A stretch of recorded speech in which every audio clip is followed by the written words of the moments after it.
Today I'm going to read Our House. It's one we quite like reading in nursery and in reception, isn't it? George was in the house.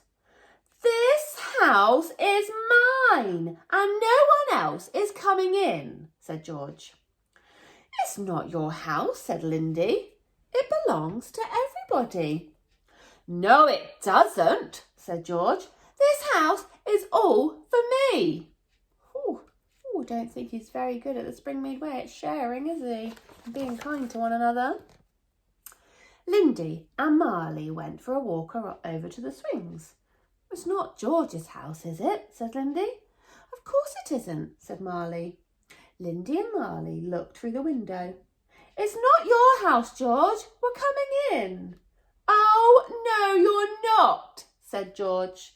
"This house isn't for girls." George, that is not very kind, is it? Freddie was walking past with his Rabbity. "I've come to put Rabbity to bed," said Freddie.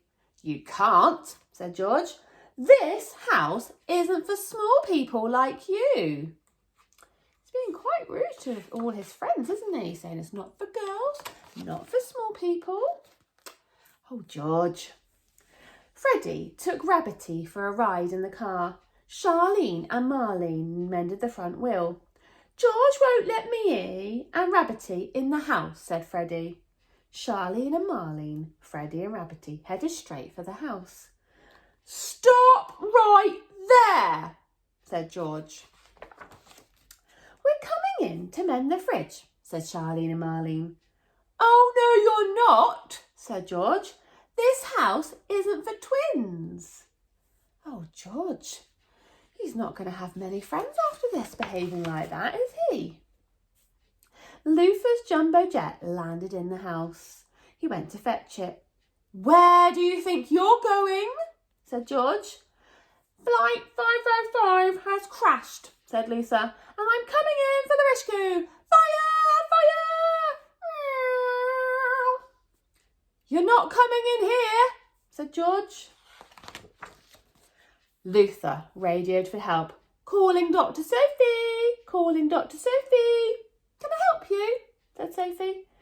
"We can't get at the plane, Doctor," said Luther. "Leave it to me," said Sophie. Sophie and Luther pushed past the crowds. "Make way for the doctor," said Luther. "We're coming in," said Sophie. "Oh, no, you're not," said George. "This house isn't for people with glasses." Oh, George is going to get himself into a lot of trouble, isn't he? Not being very kind and sharing. Rashida had a plan. "I'm going to tunnel in." She poked her head under the house. "Go away," said George. "This is my house." "Well, this is my tunnel," said Rashida. "I'll tunnel somewhere else," said George. "This house isn't for people who like tunnels." It was getting quite noisy around the house now and hot, and George wanted to go to the toilet. "I'm going to leave my house now," said George, "and no one can go in it when I'm gone." George went to the toilet. Lindy, Marley, Freddie, Rabbity, Marlene, Charlene, Luther, Sophie and Rashida went straight into the house. George came back.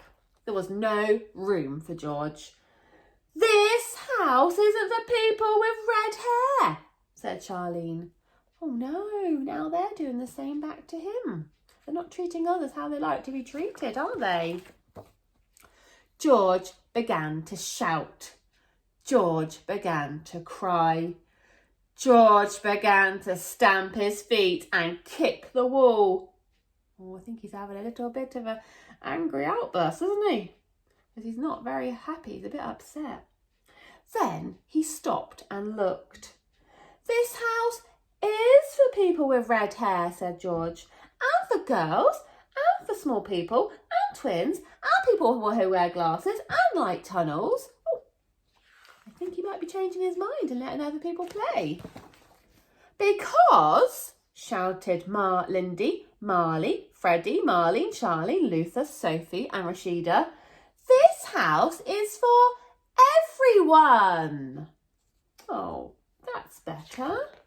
And look, there they all are, playing in the house. Can you see? That's really nice, isn't it? It's good to share things and have lots of fun with our friends, isn't it? What a lovely story. Bye-bye, everyone.